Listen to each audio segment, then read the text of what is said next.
Hello friends, আমি দেবজ্যোতি। তো অনুরাগ কাশ্যপের একটা মন্তব্য উঠে এসছে, যেখানে তিনি বলেছেন যে বাংলা সিনেমা কোট আনকোট ঘাটিয়া, তিনি বাংলা সিনেমা দেখেন না এবং বাংলা সিনেমার একটা সময় যে মান ছিল, বাংলা সিনেমার স্বর্ণযুগে সেটার যে কোয়ালিটি ছিল সেটা ছিল এভারেস্টের মতো এবং সেটা তলানিতে এসে ঠেকেছে এবং তিনি এখন বাংলা সিনেমা এই জন্য দেখা বন্ধ করে দিয়েছেন।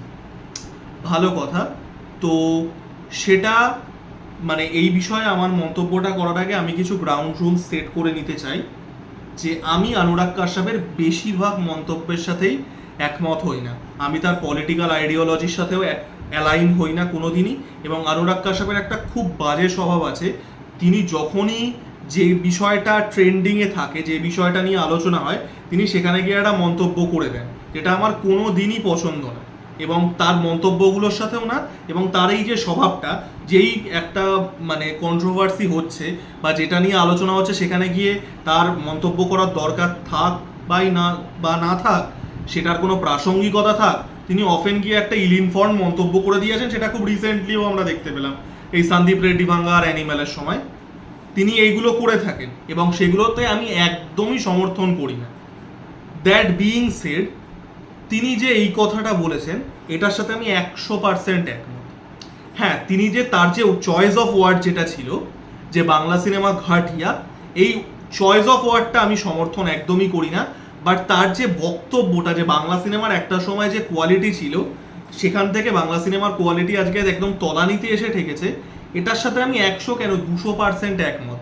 আবারও I am not agreeing with the choice of word, but তার যে বক্তব্যটা সেটার সাথে কিন্তু আমি একমত। এবং আমি যেটা প্রথমেই বলে দিলাম, আমি অনুরাগ কাশ্যপের বেশিরভাগ তার বক্তব্যের সাথেই একমত হই না। এবং আমি এটা বুঝতে পারছি না যে এটা মানে how is that a news, যে বাংলা সিনেমার আজকে এই যে মানে এরকম কঙ্কালসার অবস্থা, মানে কফিনে চলে গেছে, জাস্ট পেরেক মারা বাকি আছে, সেটা কি নতুন কোনো খবর? এটা বাইরের লোক এসে বলতে হবে? একটা 50s 60s 70s যখন সত্যজিৎ রায়, মৃণাল সেন, তপন সিংহ, অজয় কর, ঋত্বিক ঘটক এরা সিনেমা বানাচ্ছেন, অগ্রদূতের যে গ্রুপটা ছিল তারা যে সিনেমা বানাচ্ছে, সেই সিনেমার যা কোয়ালিটি, তারপরে রাজেন তরফদার আসছেন, তরুণ মজুমদার আসছেন, সেই সিনেমার কোয়ালিটির সাথে এই সিনেমার আজকে বাংলা সিনেমা সেই কম্প্যারেটিভলি যে পাতে দেওয়ার মতো নয়, এটা কি কোনো নতুন খবর? এটা এটা কি মানে এটা কি করে ব্রেকিং নিউজ হতে পারে? বাংলা সিনেমা স্ট্রাগল করা শুরু করেছে আর্লি 70s থেকে, তার হাজার একটা কারণ আছে। সেটা যদি আমি মানে আলোচনা করতে বসি 1 ঘন্টার ভিডিও ইটসেলফ হয়ে যাবে।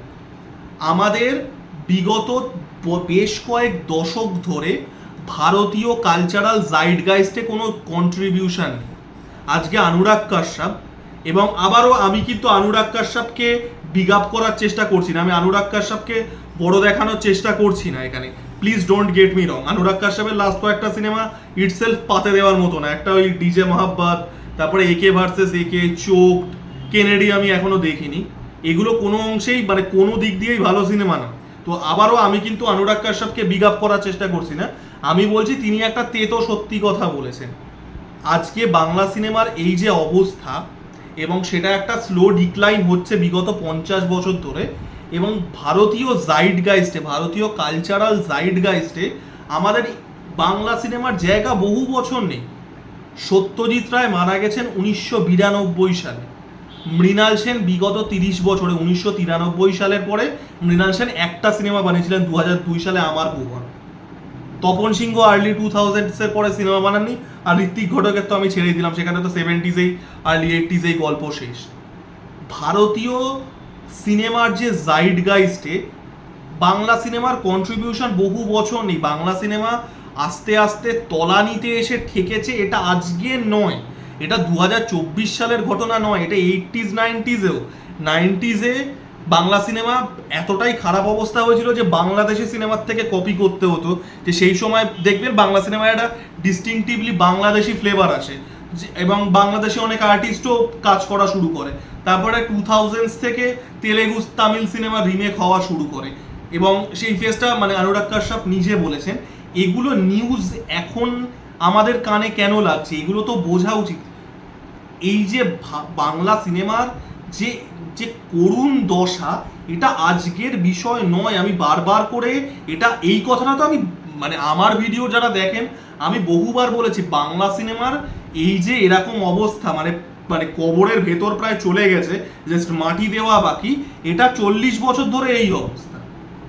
স্বর্ণযুগের পরবর্তীতে বাংলা সিনেমার বক্স অফিস এবং বাংলা সিনেমার কোয়ালিটি সেটা তলানিতে এসে থেকেছে। তো একজন যে বাইরে থেকে দেখছে সে তো বলবেই যে এর কোয়ালিটি এরকম ছিল, যেখানে একটা সত্যজিৎ রায়ের সিনেমা, একটা মৃণাল সেনের সিনেমা, সেগুলো বাইরে যাচ্ছে, সেগুলো মানে বিদেশি পুরস্কার আনছে, ভারতীয় অভিনেতারা বৈদেশিক অভিনেতাদের সাথে একই জায়গায়, হলিউডের বড় বড় স্টাররা যে ফিল্ম ফেস্টিভ্যালে যে ক্যাটাগরিতে নমিনেটেড, আমাদের বাংলার স্টাররা, বাংলার অভিনেতারা সেই ক্যাটাগরিতে নমিনেটেড। এই দিন তো আমরা দেখেছি 50s 60s বা আর্লি 70s-এ, এই দিন তো আমরা দেখেছি যে যেখানে ইন্টারন্যাশনাল ফিল্ম, মানে ইন্টারন্যাশনাল সার্কিটে ভারতীয় সিনেমা বলতে লোকে বাংলা সিনেমা বুঝতো, কারণ বাংলা সিনেমাই সবসময় রিপ্রেজেন্ট করতো ভারতীয় সিনেমাকে। অন্য সিনেমা, ভারতবর্ষের যে অন্য ফিল্ম ইন্ডাস্ট্রিগুলো ছিল সেগুলো বাংলা সিনেমার কোয়ালিটি ওয়াইজ ধারে কাছে যেত না। লোকে মানে বিদেশিরা, বৈদেশিকরা ভারতীয় সিনেমা বুঝতে বাংলা সিনেমা বুঝতো, কারণ বাংলা সিনেমায় ওইখানে গিয়ে গ্লোবালেই রিপ্রেজেন্ট করতো। সেখান থেকে এই তলানিতে এসে ঠেকেছে বিগত 40-50 বছর ধরে। এটা নিউজ কেন? এবং এটা তো শুধু সিনেমার ক্ষেত্রে হয়েছে তা না, প্রত্যেকটা কালচারাল ফ্রন্টে এটা হয়েছে। শিল্প থেকে শুরু করে, সাহিত্য থেকে শুরু করে, গান থেকে, সিনেমা তো আছেই, প্রত্যেকটা জায়গাতেই বিগত 40-50 বছর ধরে আমাদের কি কন্ট্রিবিউশন, বাঙালিদের বিগত 40 বছর ধরে, 50 বছর ধরে কালচারাল জাইডগাইস্টে কি কন্ট্রিবিউশন। আমি সিনেমাটা বাদ দিলাম, আজকে যদি কিরণ দেসাই বা একটা বিক্রম শেঠ, সে যদি আজকে বাংলাতে এসে বলে যে বাংলা সাহিত্য আমি পড়ি না, বাংলা সাহিত্য ঝুল, একটা সময় রবীন্দ্রনাথ, নজরুল, শরৎচন্দ্র চট্টোপাধ্যায়, বন্দ্যোপাধ্যায়, তিনজন তারা যখন লিখতেন সেই লেখার কোয়ালিটি আলাদা ছিল, এখন তলানিতে এসে ঠেকেছে বাংলা সাহিত্য সম্পর্কে একটা বিক্রম শেঠ বা একটা কিরণ দেসাই যদি এসে মন্তব্য করেন, হজম করতে হবে। আজকে যদি একটা AR রহমান এসে বলে বাংলা সিনেমার মানে গান শোনার মতো না, একটা সময় মান্না বা হেমন্তের যেসব সেই সময় যে বাংলা গানের যে কোয়ালিটি ছিল সেই গান এখন তলানিতে এসে ঠেকেছে, বাংলা গান আমি শুনি না, হজম করতে হবে। আজকে যদি বিরাট কোহলি বা একটা রোহিত শর্মা এসে বিয়েতে এসে বলে, ওয়েস্ট বেঙ্গলে এসে বলে যে একটা সময় ভারতবর্ষের মানে স্পোর্টসের হাব ছিল ওয়েস্ট বেঙ্গল, সেখান আর এখন কোনো ক্রিকেটার, কোনো ফুটবলার উঠে আসে না বাংলা থেকে, বহু বহু বছর হয়ে গেল, হজম করতে হবে, এগুলো সত্যি কথা। এই জাইডগাইস্টটা আমরা বহু বহু বছর আগে হারিয়ে ফেলেছি। লোকে তো বলবেই, যারা, আপনি যদি একটা জিনিসকে সোজা নিচে নেমে আসতে দেখেন, যেটার এই উচ্চতা ছিল কালচারালি বাংলার, সেটা যদি তলানিতে এসে পড়ে, একজন নিউট্রাল অবজারভার তো এটা বলবেই। ধরুন আপনি ধরুন অস্ট্রেলিয়া একটা ওয়ার্ল্ড চ্যাম্পিয়ন টিম, পরের বিশ্বকাপে যদি অস্ট্রেলিয়ার টিম পরের মানে প্রথম রাউন্ডে এলিমিনেট হয়ে যায়, আপনি বলবেন না যে অস্ট্রেলিয়ার টিমটা ডিক্লাইন করেছে? বলবেন তো, কারণ আপনি তাদেরকে এই উচ্চতায় দেখেছেন, তলানিতে যেতে দেখছেন। লোকে নিউট্রাল অবজারভার হিসেবে বলছে, এটা নিউজ কেন হবে? এগুলো তো আমাদের বোঝা উচিত। এবং যারা এই যে হ্যাজ নামাচ্ছে, হ্যাজ তো নেমে গেছে, আরও নামবে, কারণ বাংলা সেন্টিমেন্টে সুরসুরি লেগেছে। তো এগুলো তো গাল বাড়িয়ে চড় খাওয়া, আমাদের তো এগুলো বোঝা উচিত। এগুলো মানে আমরা, মানে আমি জানি না যে মানে আমরা কতটা ল্যাক অফ সেলফ অ্যাওয়ারনেস হলে যে এই কথাগুলো আমাদের গায়ে লাগছে। এগুলো তো আমাদের নিজেদের অলরেডি বহু বছর আগে বোঝা উচিত ছিল। টলিউডের যারা শিল্পী তাদের কথাও আমি বলছি, তারা নিজেদের বাবল বানিয়ে বসে আছেন, যেখানে তাদের ওই ইনফ্লেটেড বক্স অফিস ফিগার, আর আমার সিনেমা ভালো, আর কিছু মানে কিছু লোক রিভিউ ভালো দিচ্ছে, একটা তাদের তো একটা সেলফ ফুলফিলিং বাবল আছে। আর অডিয়েন্সের কথাও বলছি যে এগুলো মানে how is that a news? আমি বারবার করে এই কথাটা বলছি যে এইটা তো মানে এটা তো সব থেকে অবভিয়াস মন্তব্য, যে যদি আজকে কেউ এসে বলে যে বাংলা সিনেমা পাতে দেওয়ার মতো নয়, পাতে দেওয়ার মতো তো নয়, ফ্যাক্ট। আমি আগের সাথেও কম্পেয়ার করতে হবে না, আমি বলছি না সত্যজিৎ রায়ের সাথে একটা বর্তমান বাংলার ডাইরেক্টরের ইন আইসোলেশন বাংলা সিনেমা পাতে দেওয়ার মতো নয়। আপনি গুজরাটি সিনেমায় কি কাজ হচ্ছে দেখুন, আপনি মারাঠি সিনেমার কাজ দেখুন, আপনি আমাদের পাশের স্টেট ওড়িশার কাজ দেখুন। আমি তো তামিল, তেলেগু, মালয়ালাম ছেড়েই দিলাম। বাংলা সিনেমা ইন ইটসেলফ পাতে দেওয়ার মতো নয়, বাইরের লোক এসে তো বলবে। এবং এটা প্রত্যেকটা কালচারাল ফ্রন্টে প্রযোজ্য। প্রত্যেকটা কালচারাল ফ্রন্টে, সেটা গান হোক, সেটা সাহিত্য হোক, সেটা সিনেমা হোক, সেটা মানে শিল্প বা ভাস্কর্য হোক, প্রতিটা ক্ষেত্রে, স্পোর্টসেও তো বলবেই লোকে। আমাদের কোনো কালচারাল কন্ট্রিবিউশন নেই। লাস্ট বাংলা থেকে ক্রিকেটার কে উঠে এসেছিল? সৌরভ গাঙ্গুলি ছাড়া বিগত 40 বছরে বাংলা থেকে কে ক্রিকেটার উঠে এসেছে? সৌরভ গাঙ্গুলি আর ঋদ্ধিমান সাহা ছাড়া। বাংলাতে লাস্ট ন্যাশনাল লেভেলে সুপারস্টার ছিলেন মিঠুন চক্রবর্তী।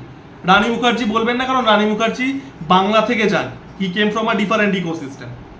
অন্যান্য ফিল্ডে আপনি বলুন, কুমার শানুর পরে তারপরে সেই বড় বাংলা গায়িকাকে, বাংলা গায়ক বা গায়িকাকে, শ্রেয়া ঘোষাল, তারপরে আর কেউ আছে?